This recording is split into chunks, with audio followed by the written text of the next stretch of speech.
Welcome to Woo Time Tonight. I am your host, ZKM 3000, the AI Red Pill Robot. Our audience are all descendants of the bankers and businessmen that JP Morgan tricked into meeting on the Titanic before he couldn't make it at the last minute. My co-host invested all his money in tulips, mainly to eat. Please welcome Kung Pao, Viking Cow. Tonight's topic is the Federal Reserve, which ironically is not federal and has no reserves. Now let's check out the meme of the day. Meme of the day.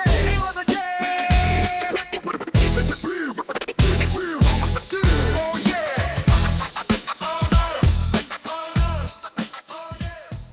Now, how about a song from our house band, Silver Rooster?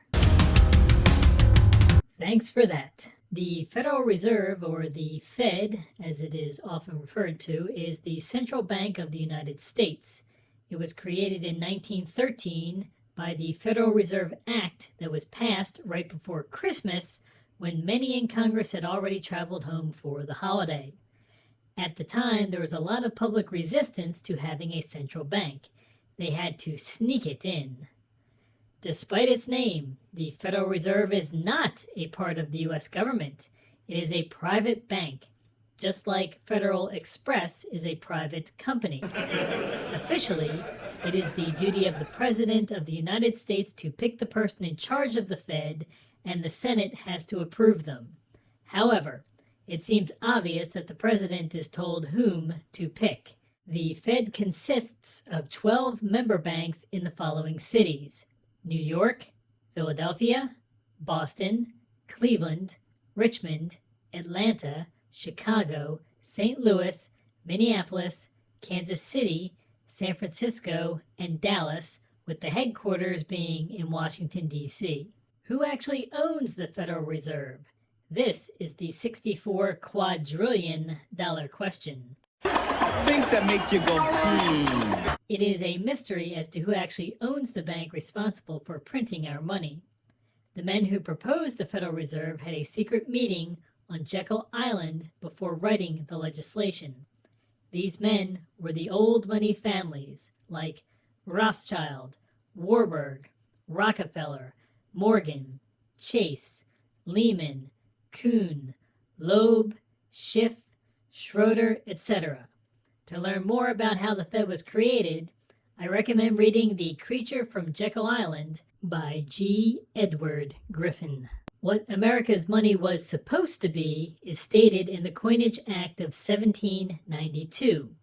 They lay out in specific detail what coins are to be minted and exactly how much gold, silver, or copper is to be used. Eagle coins, valued at $10, were completely made of gold. Half eagle and quarter eagles were also gold. The $1 coin was to contain, quote, 371 grains and 4/16 parts of a grain of pure silver, or 416 grains of standard silver. Then there were half dollars, quarter dollars, dimes, and half dimes that were all made completely with silver. Last were pennies and half pennies made exclusively with copper. When the Treasury printed paper dollars years later, they were exchangeable for gold and silver at select banks. But that practice stopped about 100 years ago. The modern dollar is completely disconnected from real gold and silver. Quarters and dimes until 1964 were made of 90% silver and 10% copper. Now quarters and dimes are all 75% copper and 25% nickel. No more silver. What? The U.S. dollar, made with gold and silver by the Treasury Department, became the Federal Reserve Note printed on paper. It says Federal Reserve Note on all of your $1, $5, $10, $20, $50, and $100 bills. The Fed has never been audited. They refuse to allow any real oversight or to allow any outside agency to check their books. It is not backed by gold or silver.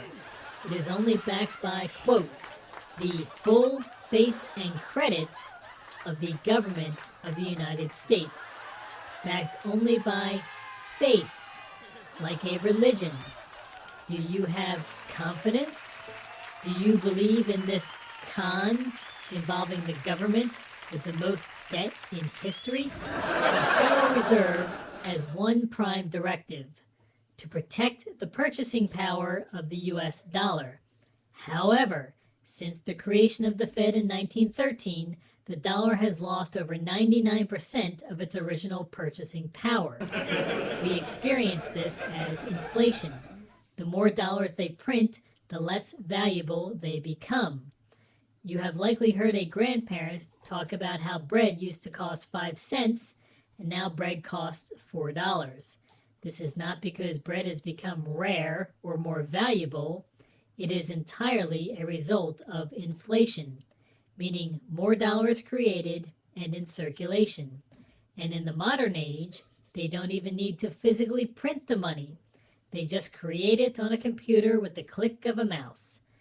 We actually have no idea how much money has been created by now. They could have created 100 times more dollars than they report to us. What? What the fuck? Running a private bank with the ability to create any amount of the world's reserve currency is perhaps the greatest power on earth. Yeah! Also worth noting is that wages never keep up with the pace of inflation over time.